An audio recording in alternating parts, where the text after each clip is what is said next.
I love your room. Thank you. You got a YouTuber room. Thank you. I appreciate that. What's up, y'all? Welcome back to Pillow Talk. My name is Shane Wilson. As always, I am your host. Here with me today, I have two very special guests. I have Pastor Samson Varughese and Charlie Varughese. You guys want to say what's up to the people? What's up? How's it going? Say hi, Charlie. Charlie's a little tired. I'm sure he's gonna be into it by then. Just woke he's up. gonna be into it by then. Pastor Samson, you just mentioned it. I'm gonna get into it now. He said he does not own a pair of PJs. I do not. I don't. Like, somewhere between age 20 and now, I just turned 34 last week.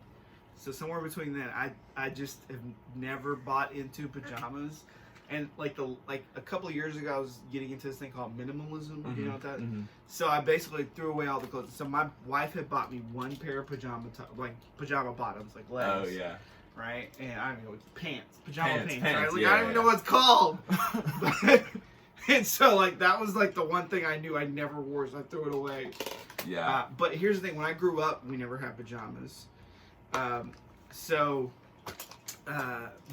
If I went to my dad and I was like, "Papa, can you buy me some PJs?" My dad would be like, "What? What are PJs?" And I'll be like, it's like clothes that you sleep in. He's like, "You want me to buy clothes so you can sleep in it? Like, what are we, millionaires?" Like, yeah. So I think that's the other reason. It's just like my parents never believed you. They didn't believe in pajamas. If I'm being completely honest, I specifically bought like a couple sets of PJs for this. I cannot. It gets too hot if you're trying to sleep in pants. What's up with that? Yeah. We got Charlie some Hot Wheels here so he doesn't That's get too bored. But I know Charlie's gonna bring an interesting dynamic to this conversation. Yes. Um, He's in his pajamas. Look at that. Yeah, look at him. Look at his footy pajamas. I need to get me some of those. And here's the thing. Sometimes he will look at the feel this. Sometimes he'll kick you with this. Oh yeah. This thing hurts. There's little grippies on the bottom of his feet. So I know when Charlie shows up in this, I'm like, okay, this is gonna be a chill day. This is gonna be a chill day. So I take care of Charlie during the week. So Charlie is my main man. We attend North Church. That's how I know Pastor Samson. He is the OKC pastor at North Church. He actually just preached last night. And if you missed it, I'm very sorry. Oh, wait. You can attend one of the three. That's right. One of the three experiences on Sunday. Pastor Samson brought a great message. It was full of good stuff. I had a lot of notes. I was going to try to come up with a question specifically about your message. Yeah. But every time I developed a question in my head, you answered it like 30 seconds later. And I was like, that's how you know it was a good one. I left with notes, not questions. Good. I like hearing that. I had to say you killed it not only on the biblical and spiritual side, but your jokes were all hitting last night. Oh, really? Like, you had good. some good jokes, good stories last night. Some of those just kind of come out in the moment. Yeah. I feel like, the Bible is hilarious. It is. It is more funny than you think. It's kind of like, when you're a kid, you read like Shakespeare or something, and because it's in like a different way of speaking English, all of it kind of just gets over your head. But at some point, people used to watch like Shakespeare and laugh their butts off. Yeah. Like that was comedy for them. And so like the Bible, like read the NLT. That's my favorite. But yeah, that's what I heard. But read it in a language you understand. It's hilarious. I know. A lot of the times, whenever Jesus says something, I'm like, what? Like, because he just will roast people. Oh, dude. Yeah. Like, especially like the spiritual leaders at that time, the religious leaders at that time. He'll just go off on them. I'm like, wow. Jesus straight up Jesus savage sometimes. is a comedian. Yeah. That's for sure. So the first question I have for you, you said NLT is your favorite version. What is your favorite Bible verse?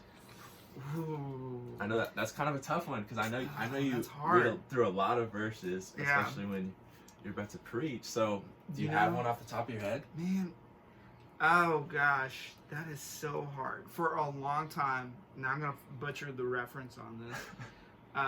It's 1 Corinthians, or maybe 2 Corinthians, chapter 5, verse 9.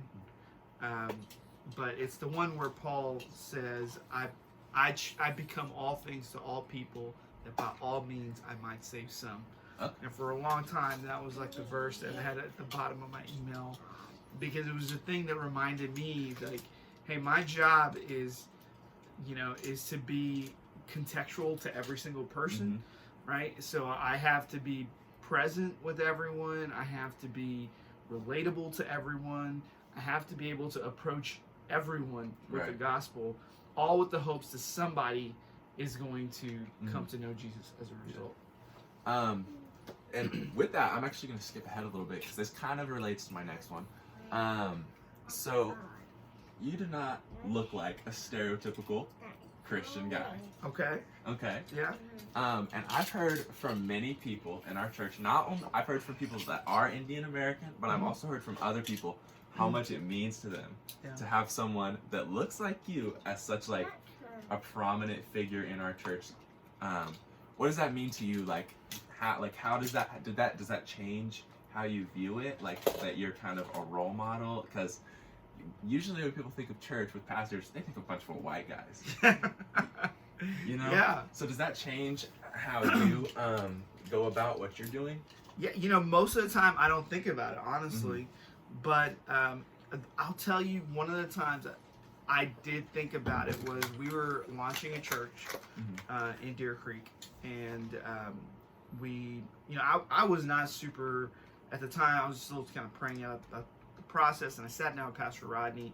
And one of the things that was on my heart was like, this is me just being absolutely real, okay? So I just said, Pastor Rodney, that one of the things that in my mind, I know it shouldn't come up, but comes up is like, I'm not, like you said, like I'm not a white, the stereotypical like white pastor or whatever. And so, would that be, I'm going to an area that's predominantly white to go plant a church. Do you see that as a problem, of like, would it be better, like, for not just me, for somebody else, maybe they take the lead, and because they fit the billing of what a person in that crowd or that community would look for. And I'll never forget what he said. At the time, we obviously would have Pastor Hetty, who's African American, and he's like, Samson, like, at the time, I don't think we had quite had Christian on our team yet. And he said, Samson, of the pastors, we have 4 pastors on our staff. We have Pastor Rodney, who's our senior pastor, Pastor Clint, who's our executive pastor. We have Pastor Hetty, who's our pastor in Guthrie. And then we have me, who was our pastor, one of our pastors in Oklahoma City at the time. And he said, half of our pastors are not white, right? And he said, and I'm asking you to go lead a location. So that would mean, so who leads a location? So we have Pastor Rodney, who was at that time, overseeing our Oklahoma City location. We have Pastor Hetty, who oversees our Guthrie location, and myself now taking over the Deer Creek location. And he's like, so of the 3 locations that we have, 2 of them would be by someone that is not white, right? And he's like, I have no problem with that. And he's like, I'm proud of that. And I think that is what the kingdom should look like. And so I think, Pastor Rodney's my spiritual father. And so I think getting that vote of confidence from him helped me understand that is actually not a disadvantage, right? That is an advantage, because there's people that, like that verse I was telling you about, that I can reach, that our church can reach, because I'm there. Definitely. Not the traditional looking whatever you have an idea or grew up with as a pastor, right? Yeah, that's awesome. I love that. And if you guys haven't noticed yet, I'm gonna have Pastor Rodney on here soon, but he's a very smart guy. He knows what he's talking about. He is. He has some good answers.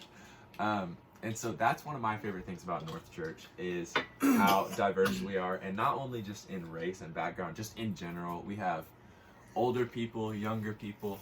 Now I want to ask you, what do you think, or what's your favorite thing about North Church? What do you think makes it stand out to you among other churches, other than the fact that that's where you found your wife? Yeah, I know that's probably a good one. I know that's up at the top of your list. Yeah, absolutely. What's something that you love about North Church? Lately, one of the things it seems like we're on that topic, but one of the things I do love about North Church is our diversity. I love the fact that is not just a value we talk about; it's something that we live out. We practice what we preach. Oh, absolutely. I remember when I came on staff, now 10 years ago, she said, like, this tomorrow, I think, next Saturday will be 10 years of me working at North Church. Wow. And being in ministry at North Church. And this is the only place I've ever done ministry. And so this is my whole context. And so, when I came on staff, one of the things that, Pastor Rodney talked to me about, and he was just saying, he was telling me how, he was excited to have me on a team. And he said, Cecil, we hired you because you're talented, because, we're excited to have you on the team. And one of the things that you bring, and he always says it's like icing on the cake, right? I've heard him say that when referring to something to you. Yeah, and so he said it's like icing on the cake that you happen to be a person of color. Because we want to be a church that looks like the kingdom of God. And the kingdom of God is everyone, everywhere, every language, every tribe, every tongue.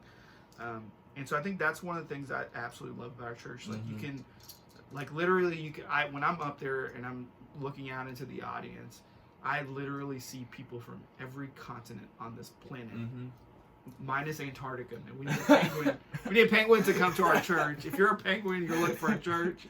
North Church in Oklahoma City, come check us out. From most of the continents, we see people because it is beautiful. I love it. We got people from India, we got people from Africa, we got people from Asia.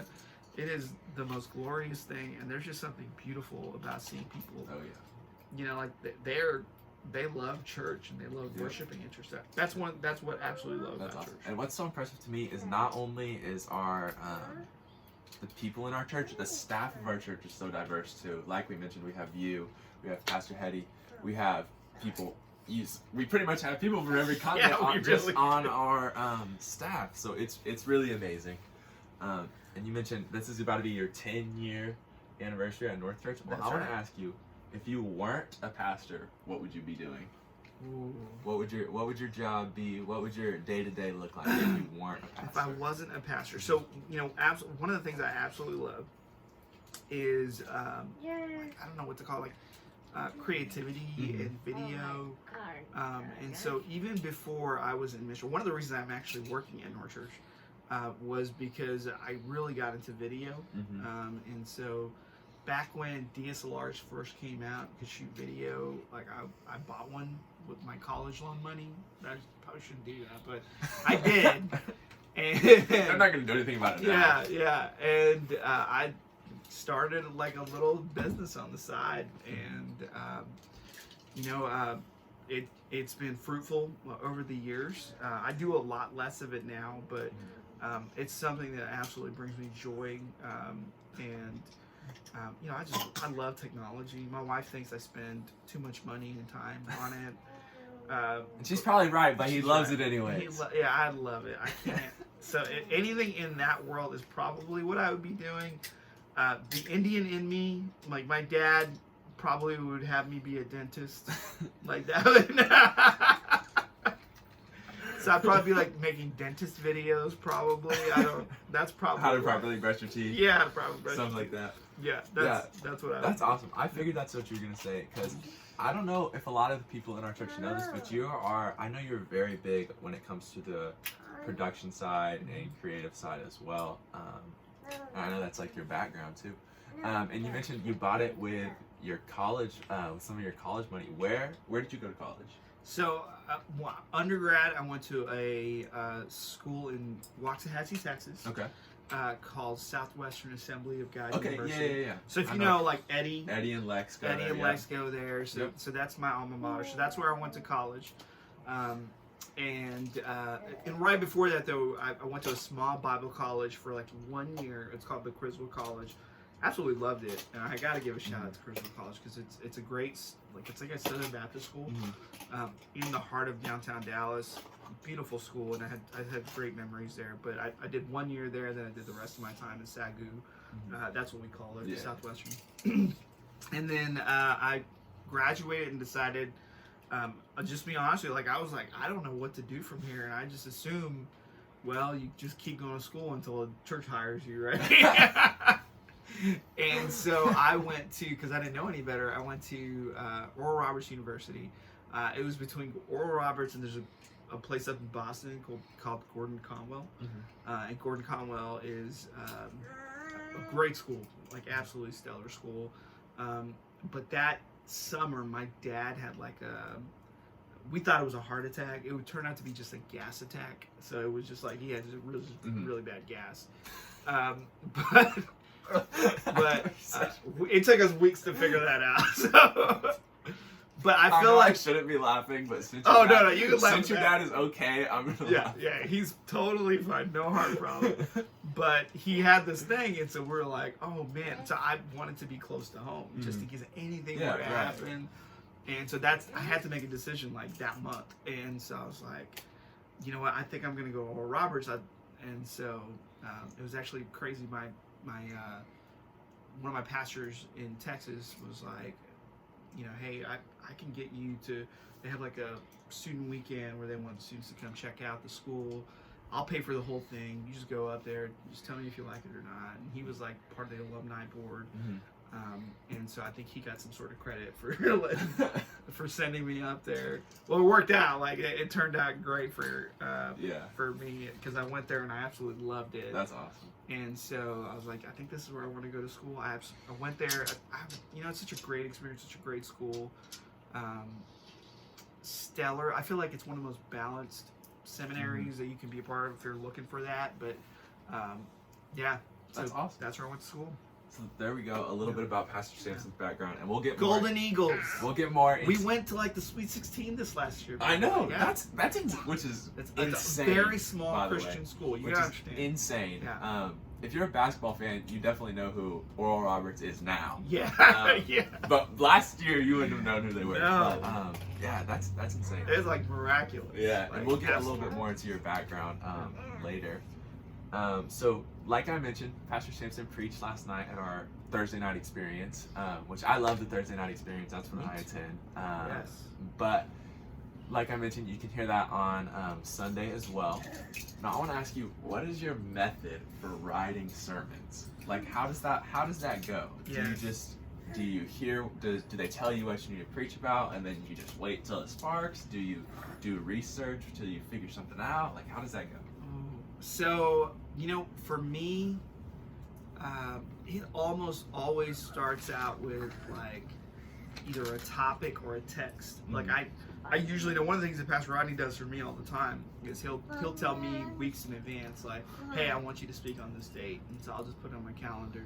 So I'll kind of know. But one of the things that I started doing for, like, I don't know if it's like the sport or like the challenge of it, is like, he doesn't get like a month to prepare a sermon. He's got to preach like every week, right?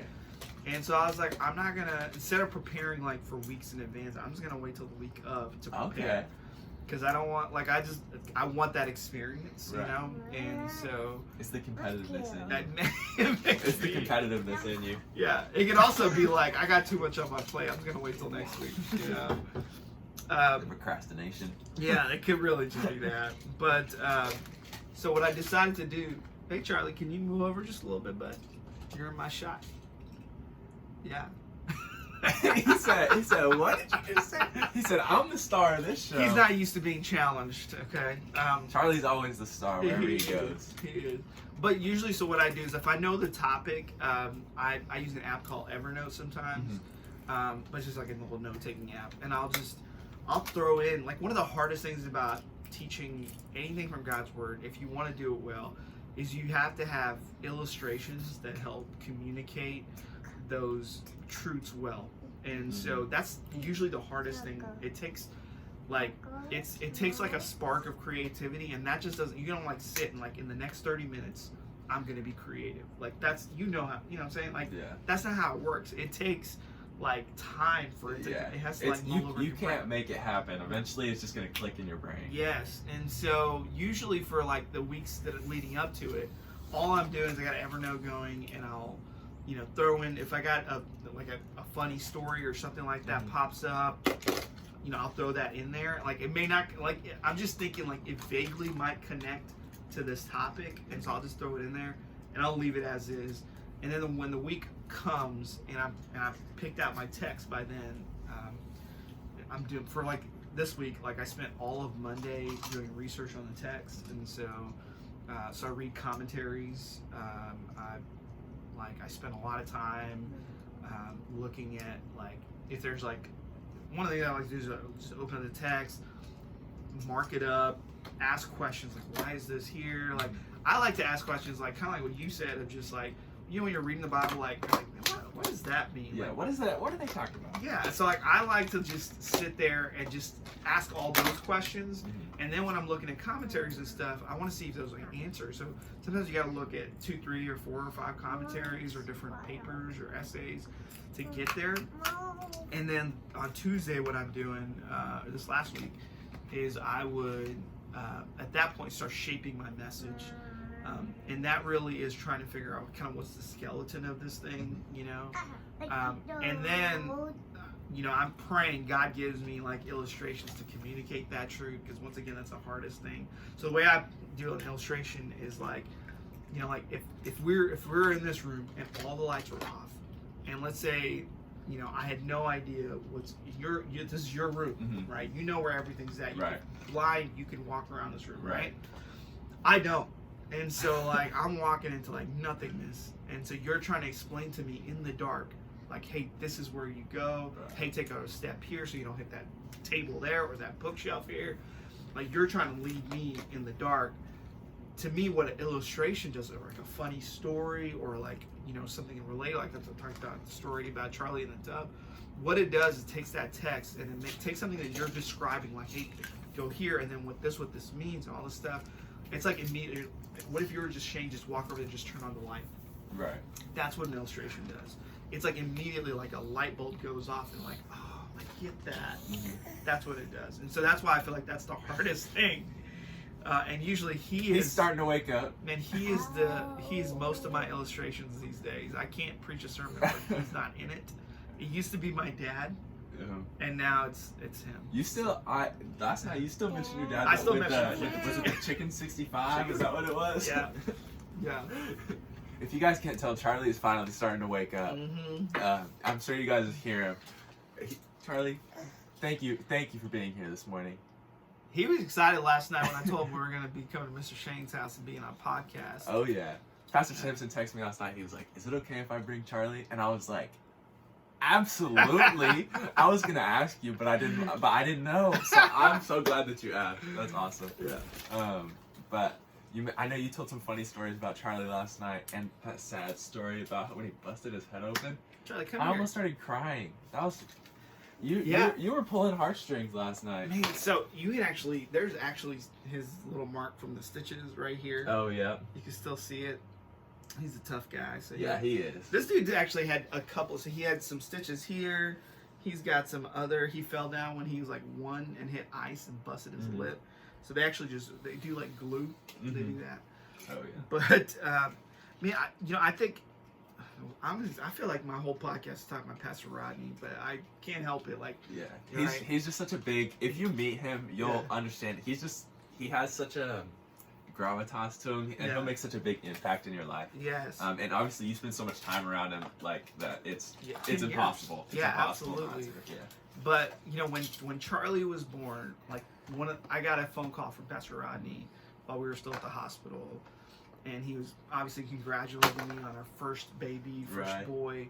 And one thing he said I'll never forget. He's like, Samson, like this is gonna sound weird. Like, you've always understood the gospel. You know God. You know that God is your Heavenly Father. But now that you have a son, now that you have a child, God is going to speak to you, right, and be more real to you in a different kind of way. Like, you're going to understand, like, that love, the love of a father, more, like, differently than you ever have before. It's just something special that God gives to you as a parent. And man, that could not be more true. Like, God uses this guy to teach me so much about himself, his love. I straight up just cry in the middle of Disney movies now. Like, I don't know if you've seen like Onward. Oh, that movie. I was just like in tears, just any movie. I'm already crying. So any movie about father or son. I guess once I have kids, I'm gonna be a wreck. Bro, like I already cried during those Disney. There was movies. like another movie. What was it? It just came out on Netflix. It's a kids movie about like a family. Oh gosh, I forget what. It's like Sony made it. Mm-hmm. They made the Spider-Man movie. They're so good, by the way. Like Pixar is legit, but Sony is like up and coming with their animation and with the animation stuff. It's legit. That people don't talk about that Spider-Man Into the Spider-Verse movie enough. Like that was one of the best Spider-Man movies. Like absolutely hands down one of the best Spider-Man movies. I think it might be the best Spider-Man. I can't think about story-wise. I think I agree. Like, I agree with that. Homecoming was really good. That was the best new Spider-Man movie. But those movies, the thing is, like, you can't just watch those movies by themselves because they fit so like into the MCU. You have to watch them all. But I think like that's the best. Like if you just look at the movie by itself, that's the best one. Story and all. But like, so this was like another movie that Sony made, another animated movie. So it's for kids. I turned it on for Charlie. Like 20 minutes in the movie, like Charlie was out of the room, and I was just like zoned in, right? But it was a story of this like kid who's going away for college, and this dad who is just trying to like spend some final moments with his daughter. Like, bro, I was just like, I was a wreck in that movie. My wife is looking at me. She's like, "What's wrong with you? Like, why are you? This is not even a crying part. Like." It's not even sad. Why are you going like, it's all the sacrifices we make for our kids, That's awesome. Yeah. That's awesome. I know whenever we put on a movie during the week, we do it so they fall asleep. Yeah. And Charlie will fall asleep, and I'll just be sitting there holding him, and I'll just be like still just like watching this movie intently after Charlie's asleep. We just keep it on because I like finishing them. Oh, absolutely. That's hilarious. That's the video person to me. I appreciate that. So one of my questions is actually, how has being a dad changed your outlook on life? And you already just kind of answered that, but is there anything else you want to add to that? Yeah, other than crying at movies and being super sensitive. I think being a dad, like, if anything will make you a man in life. It doesn't sound like much of a man because you're only crying in movies, but if anything will make you a man, and what I think a definition of a man, oh my God, I'm going to quote Pastor Rodney again. I can't escape this. I really can't. But Pastor Rodney always says, y'all should just have him on. He's just, everything I say, I steal from him. But he says, the definition of being a man is being responsible. That's all it is. It's not being muscular. It's not being like whatever you think of man is. Like, that's not what it is. Being responsible. It's saying I'm going to be a responsible person, and there is nothing that forces responsibility on you like having a kid.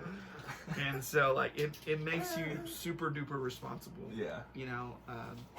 And it will wreck you, man. Like, it's absolutely will change your life. So yeah. And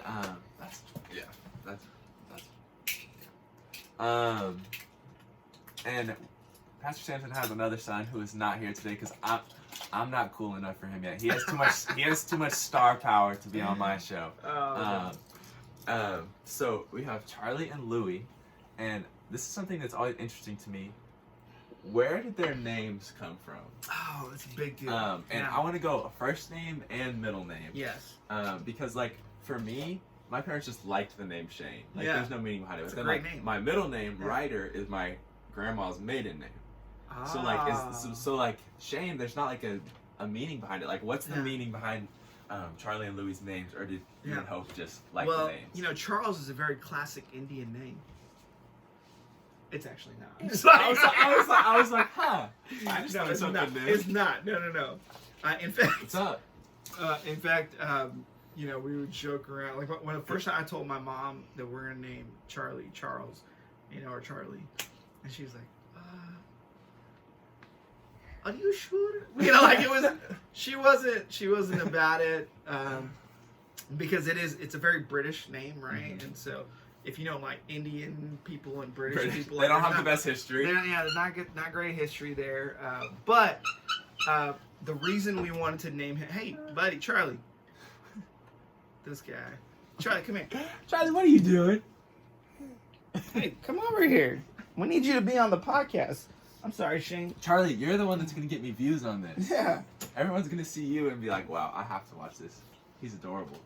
So, Charles. So his full name is Charles Haddon Varughese. And so if you are familiar with theology or preaching, there's a guy back in the 1800s, early 1900s. His name was Charles Haddon Spurgeon. Okay. Or people who just know him as Charles Spurgeon. And Charles Spurgeon was known as the Prince of Preaching. Absolutely fantastic preacher, pastor, theologian, all of that.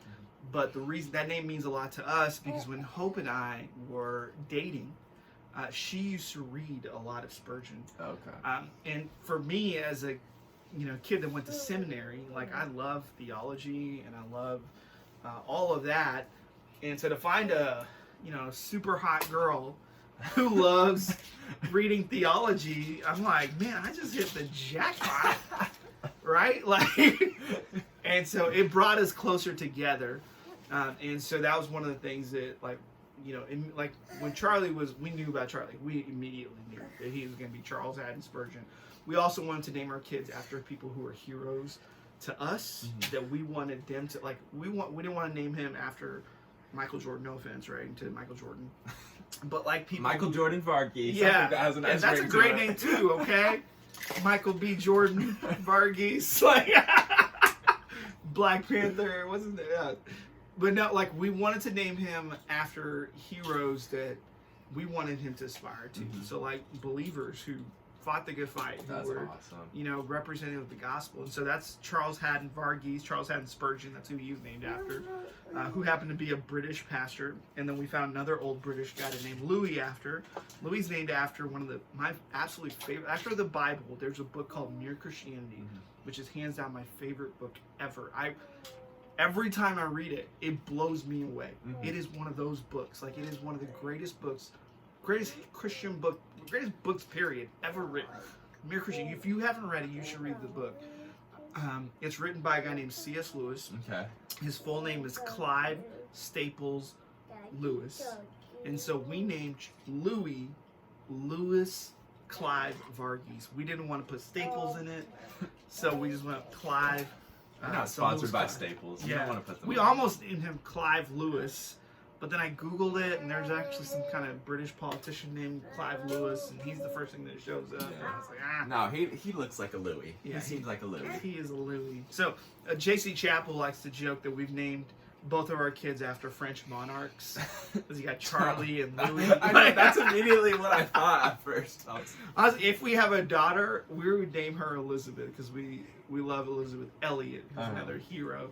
So we would have like Charles, Louis, Elizabeth, like all Brit, like not making my parents proud, like all British. And shout out to JC. He's getting married tonight. He's getting married tonight. That's right. That's crazy. It's gonna be a good night for him. I was gonna have JC on here. He was like, "Do you mind if we wait till after I get married, just because I know I'm gonna be a little." He said, "I'm gonna have a little bit on my mind." Until then. I was like, "Yeah, we can wait." I hope he has a little bit on his mind. I was like, hopefully you're thinking of it. But yeah, shout out to JC.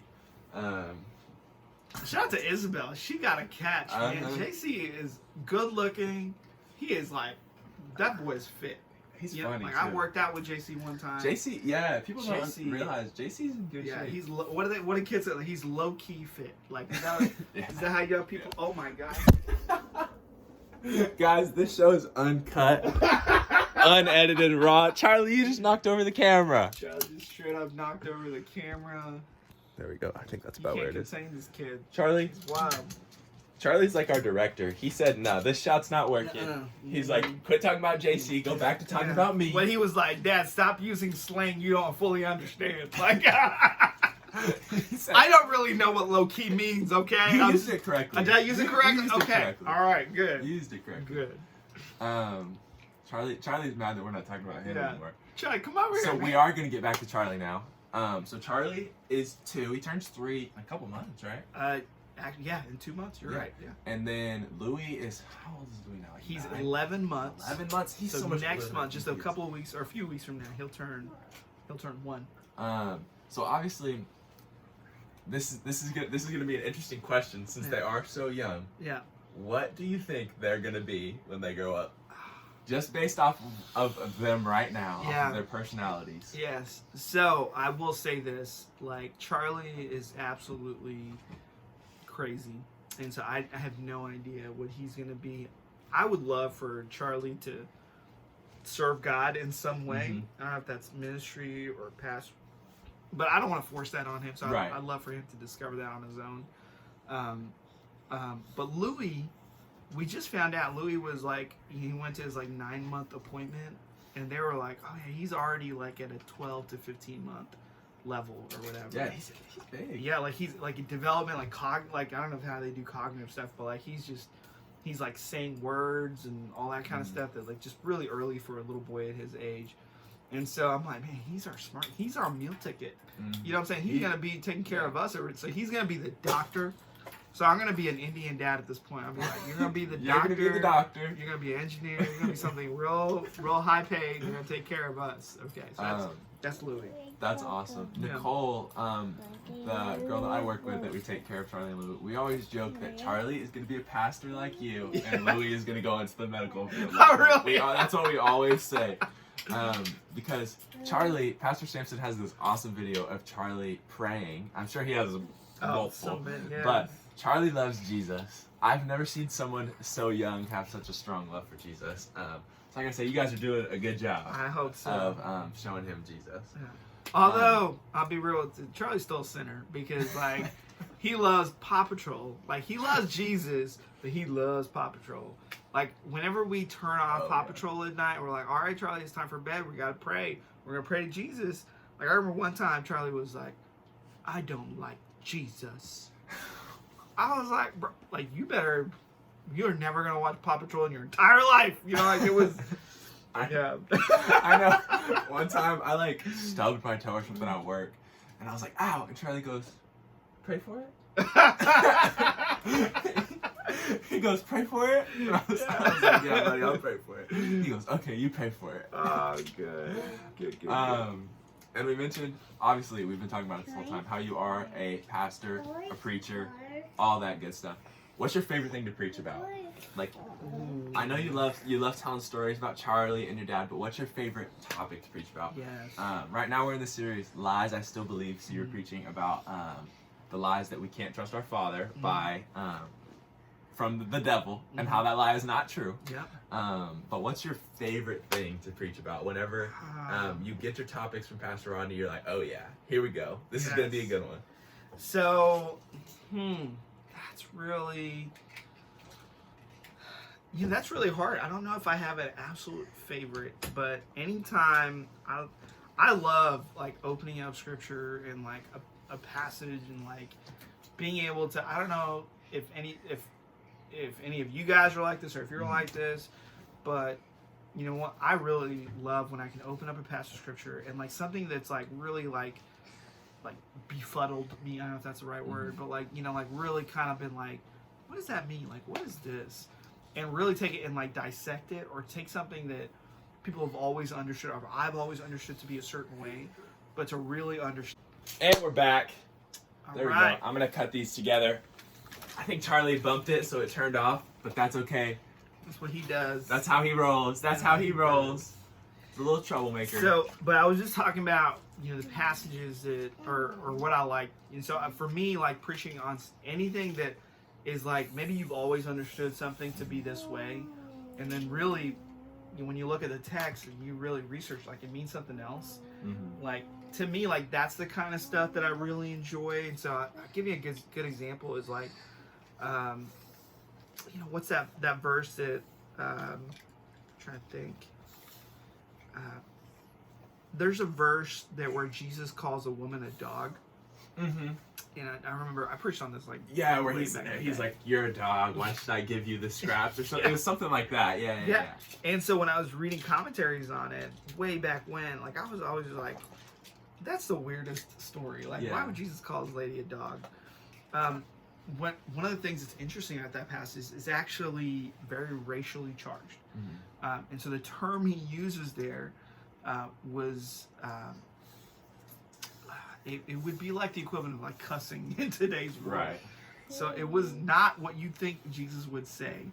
And some theologians like to like people like to, like smooth things over and say, well, what Jesus really meant was like a small dog, like a puppy. And so Jesus wasn't, he was calling her a dog, but like a puppy. But like in a good way. Yeah, but I'm like, if I call somebody a dog, puppy or not, like it's still a dog, like, right? And she's trying to get help for her daughter, and that's how Jesus responds. But when you actually look at the text, what happens is this is a lady that's a Gentile, and she's not any Gentile. She's a Gentile of Syro-Phoenician heritage, which was a much more wealthy group than the Jews. And they were actually people that looked down on the Jews and used to call the Jews dogs. Right? And so he was flipping the script on her. And he was basically saying, hey, like the Jewish people who you treat like dogs, like they are the chosen people, right? They're the people that God loves. And so he's adding value. So this is like, hey, here's a small group of people that, is forgotten about, the Jewish people. And Jesus saying these people matter to God, right? And just because you're of this high heritage and culture doesn't make you better. Okay. And so he's actually flipping the script on her. And to her credit, she responds by saying, yes, but even the dogs eat the scraps that fall from the master's table. And so she responds with this tremendous humility of saying, that may be what my culture may be prideful and arrogant, but in this moment, I'm going to accept what you just said. And I may be just a dog, but even dogs eat scraps. And like, it was this tremendous like humility, and Jesus immediately is moved and heals her daughter. And then what is amazing about scripture is like, so if you walked away from that scripture thinking Jesus was like a racist or something, that's not what happened, right? Jesus was trying, every time Jesus heals or does a miracle, it's not just a miracle for a miracle's sake. And you have to understand the gospel writers included that because they're trying to teach something in the process. So why is it included in the gospel?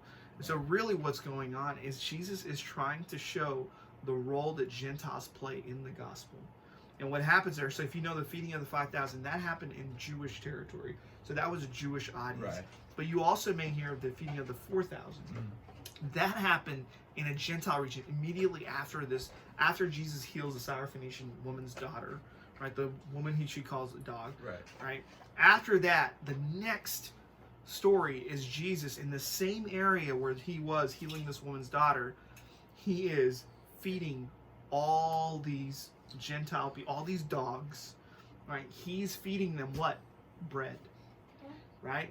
Not bread that's fallen from the master's table, but abundantly, overwhelming, to the point that there's 7 basketfuls left over. Right. And so what Jesus is doing is that the same people that the Jewish culture would call dogs, and they would call Jewish people dogs, like it would just be cuss words back and forth to each other. Jesus is healing that relationship, right? And he's saying, no, like if these are dogs, I'm going to feed these dogs like they are the master, not the dogs at the master's table.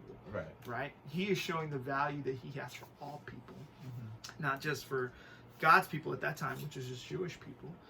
To me, like, so when I read that, I'm like, so what was a confusing story to me was like this beautiful act of grace of who Jesus is and how he values people.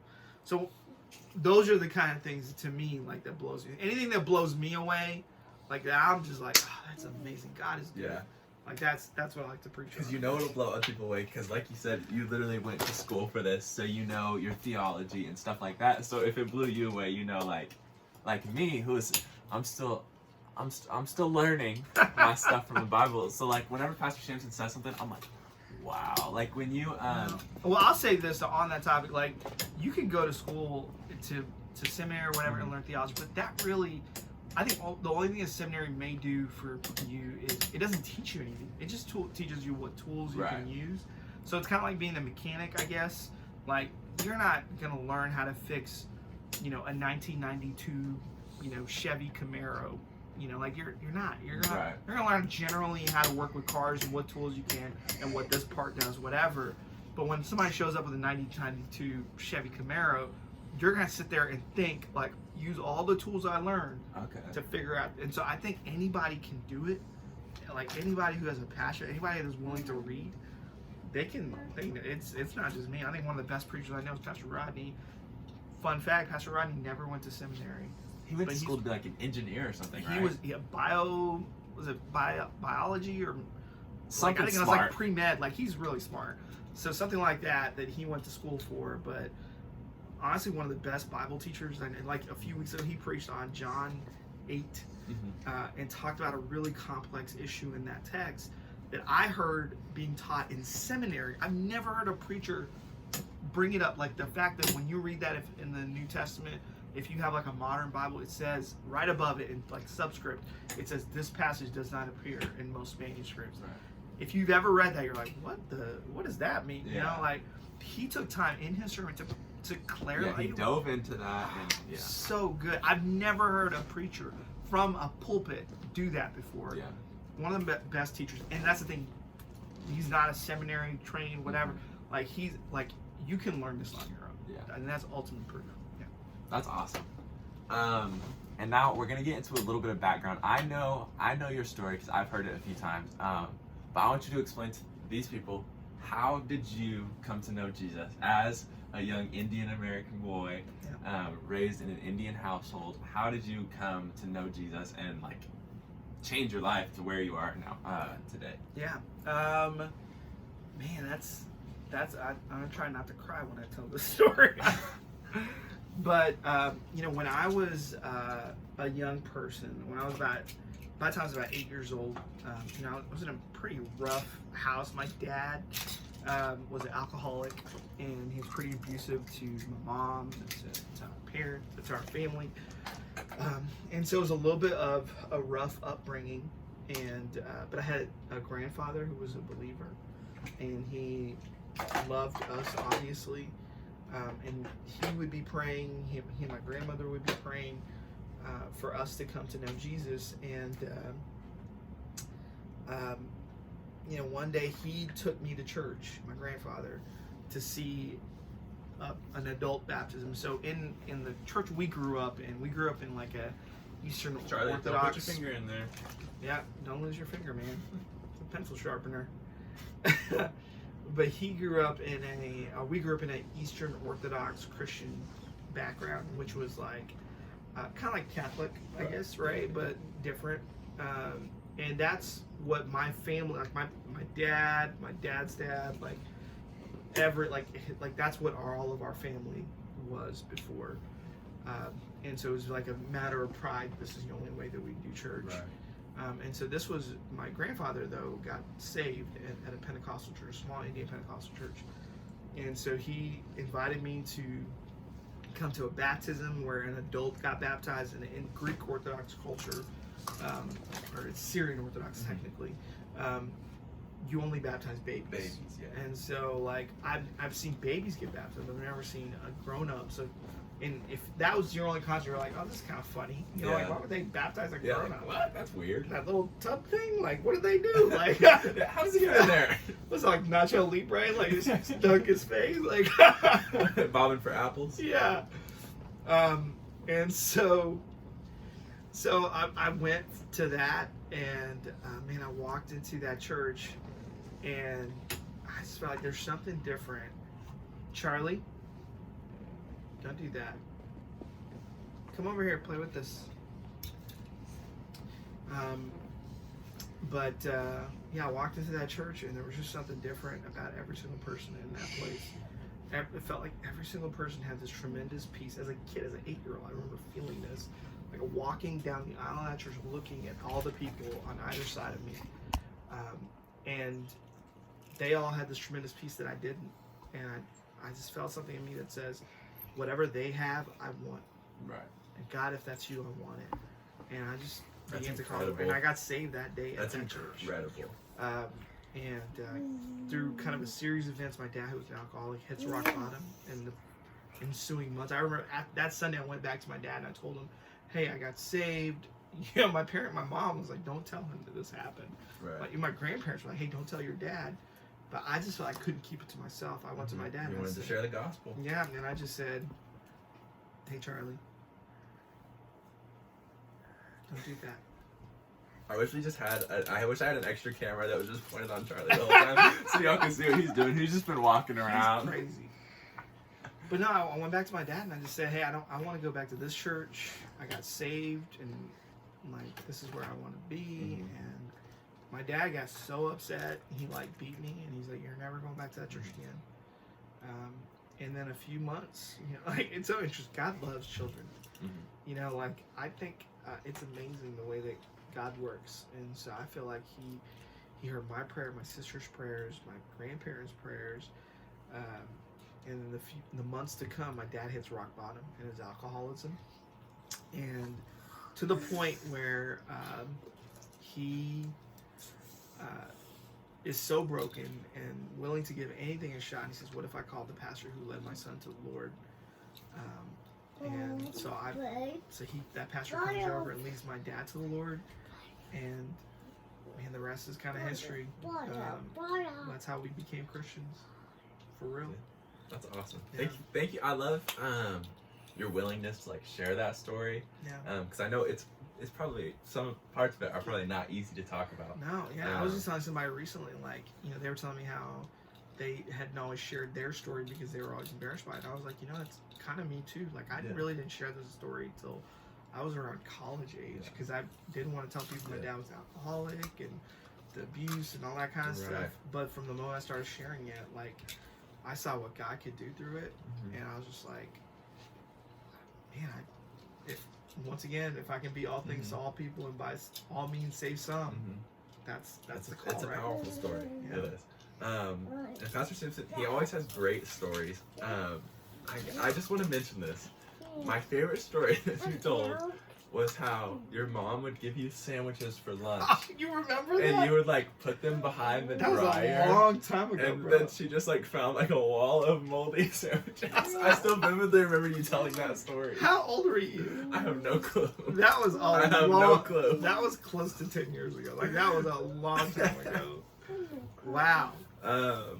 Yeah, that's my favorite. That's one of my favorite stories I've ever heard in church because that's just so funny to me. Bro, that is one of the most real. Like, I remember my mom, after I shared that, my mom just looking at me like, oh my God. Like, she remembered that vividly. That's so funny. Yeah.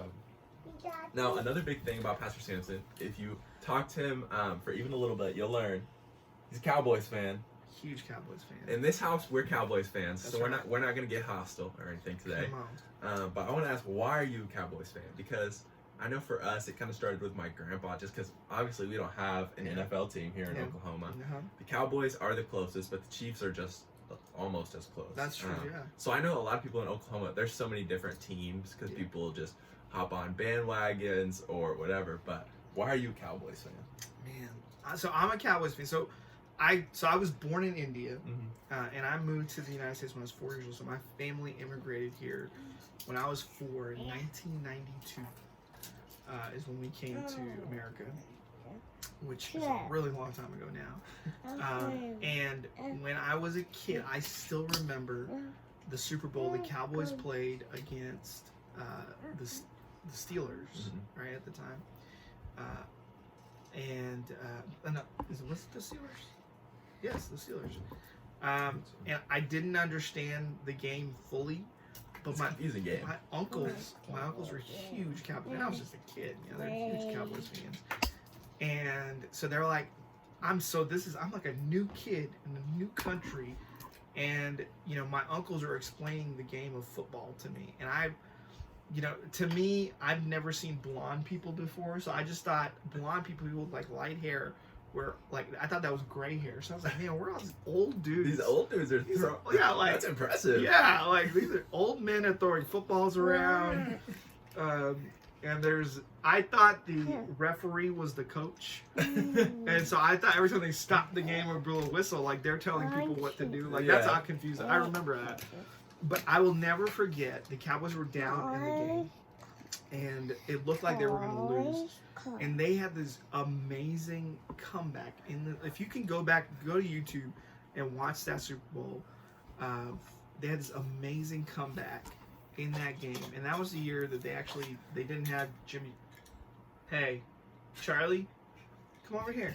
Just in case you guys were wondering, Charlie is still here. Yes. Just in case you couldn't see him. By the back of his head, you can tell. Come over here, man. Look, I got this for you. That's a fire truck. So if you can go back and watch the Super Bowl that the Cowboys was the Steelers, and they mounted that coming. It was, who was their coach? It wasn't Jimmy Johnson. It was the OU coach. Barry Switzer? It was Barry Switzer, right? And so this was the last Super Bowl. So I still remember that. I still remember the feeling as a kid. And so, you know, like as a kid, when you get that, you hold on to that. So ever since then, I've been a huge Cowboys fan, and I can't stop. And it's, you know, it's hard. They haven't given you much to hold on to since then. That's why my next question is, are the Cowboys winning it all this year? No. So here's what happened. So I liked Jason Garrett. Okay. I thought he was a good coach. I thought they could have had a better coach. I wish they had hired like a young coach that understood like the new way of doing football. You know, like how like the Rams are doing it, how, you know, I'm not saying Cliff Kingsbury or anything like that. Yeah. You know, but like, you know, like a younger, more modern coach. Right. Who has something to prove. I think that matters. But they went out and they hired, no offense, bro, but like, why did they hire, like, what's his name? I can't even think of his name now. Yeah, because McCarthy. Yeah, I just like McCarthy. So here's it. Mike McCarthy had one of the greatest quarterbacks in our generation. Right? They won one Super Bowl, but by the end of his time there, they were one of the worst teams in the NFL with the best quarterback, one of the best quarterbacks in the NFL. How can you be so bad? And that quarterback hated playing for him, and he said he was lazy. Like, he would show up to things late, like, he didn't care, like, that's who you hired. And I just, you know, like, there's a consultant that we work with that helps us out at the church, and he always says, you know, past performance is a predictor of future performance, right? And so, like, man, when somebody, like, that's their past, like, that's all they're doing, like, I don't have a lot of confidence in that hire. I didn't think Mike McCarthy was a good hire, and then he hired some really weird, like, Mike Nolan. Yeah. You know, like, what was that hire? Like, Mike Nolan was never a good coach anywhere. My thing with Mike McCarthy is, during the games, he doesn't look like he cares. No. Like, I like a coach that's like passionate, like getting into it, like whenever the refs make a bad call, he's yelling at the ref. He's always just like standing there. Bro, what's the Rams coach? He needs a guy to Sean McVay. Sean McVay. Like they hold him back. Yes, they got a guy to hold him back. Like or Pittsburgh's coach. I love that Mike. Oh god, I can't remember anybody's names. But Pittsburgh's coach is like, he's so fiery. Like I'd go to that guy's church. You know, like he's a fiery dude. I love that. But yeah, I agree with you. I really wish. I'm not a super big Sooners fan. That's more transplanted into me. But you know, I really love their coach, Lincoln Riley. Yes, and I really wish, there was rumors. I really wish they had hired Lincoln Riley. And as an OU fan, I'm glad that he didn't leave. But as a Cowboys fan, I'm sad. You know, don't you feel like that would have been? I would have been happy either way. That would have been he's such a great coach. Because he's young. He's creative. Every quarterback he's ever had, like, he's elevated their game. Like, look at he's had some of the best college quarterbacks for the last and and he's only been our head coach for like 5 or 6 seasons. Like, has every one of his quarterbacks won Heisman? Jalen Hurts was like 3rd in voting. I mean, that's, he had Baker. Yes. And then Kyler. Jalen Hurts was like 3rd in the voting, and then Spencer Rattler hasn't. But people are thinking he might. He will. But, That's what I'm saying. Like, so that's not luck that you end up with quarterbacks like that. That's rare. You know, like you look at Alabama. There's a reason every year. You know, one, like when you're that good of a coach, you're going to recruit great players. Right. But and Lincoln Riley, he's always on social media. Like he knows how to appeal to the players and to the people that he needs. He knows this what he's is doing. A different generation of kids coming. Like, Mike McCarthy's not our guy. So I'm just waiting for, like, I think there's like probably like a 3-year shelf life on this dude. Yeah. And probably the 4th year he's out, so that I'm just waiting for that. Yeah. So if they win a Super Bowl, I'm all about it, but I just don't see it. Well, I'm glad we're having Dak come back. That's all I gotta say. That's true. I know. I can tell when you dress Charlie because he usually has like his Dak jersey on him. And whenever you dress him, he either comes without socks or without shoes. He never has both. I am so lazy in the morning. He never has both. He either only has socks or only has shoes. It takes so much effort to get this kid ready. But he has his diaper on, so that's always good. Yeah, he does. That's all we need. For the most part, yeah. And you've mentioned a few things about like Spider-Man. You mentioned Black Panther a little bit earlier. You're a superhero guy, right? I am. Yes. Yeah. I love the Marvel MCU. Okay. I love all of it. Who's your favorite superhero? Batman. Always Batman. Okay. Yeah. Second would be Spider-Man. Explain to me why Batman. Okay, so when I was a kid, this all goes back to when I was a kid. That's where it all starts. Yeah, I loved the Batman animated series. So that's Harley Quinn was a completely new character. Was she? Yeah, so they made her up for that. They made her up for that show. And the voice of the Joker, like that. Was that Mark Hamill? That's Mark Hamill. Yeah. Luke Skywalker. Luke Skywalker. Like, I didn't even know that. Michael Bergstrasser told me that. Fun. Michael Bergstrasser would know that. He would know that. That's a Michael Bergstrasser fact. Yeah, and so he told me that way before it was like people knew Mark Hamill again since the Star Wars thing. But man, to me that it was just so good. Like I feel like even like kids can tell when something is quality and it's made well. Because there was cartoons back then that was not. It was just like cheaply thrown together to sell toys. But it was a well-made show. I still remember like the, like some of those episodes. Like it was deep for kids. So yeah, Batman, Spider-Man is a close second. Spider-Man's my personal favorite. Yeah. Followed by the Flash. The Flash, really? Yeah, I just like super speed. Yeah. It's the Flash show. I only watched the first couple seasons of it. Yeah. But it was, I just like the Flash. Hey, Charlie, you're in my shop, bro. I got this truck for you. Come here. This kid. What am I going to do with you, bro? So I just have a couple more questions for you. Yeah. Just 2 more. Okay. The next one, all right, this one's a little goofier. Okay. But do you need to get that? I'm trying to see what's going on. No, I'm good. Okay. You're going into battle. You're riding on the back of an animal. What animal are you riding? Tiger, all the way. All right, there we go. That was easy. This is the real king of the jungle, guys. People think it's a lion, but it's a tiger. It's a tiger. Lions don't even live in the jungle. They don't. They live in that's a misnomer. Like the desert. Yeah. The Serengeti. Tigers live in the jungle, I think. Yeah, they do. And so my last question, where is he going?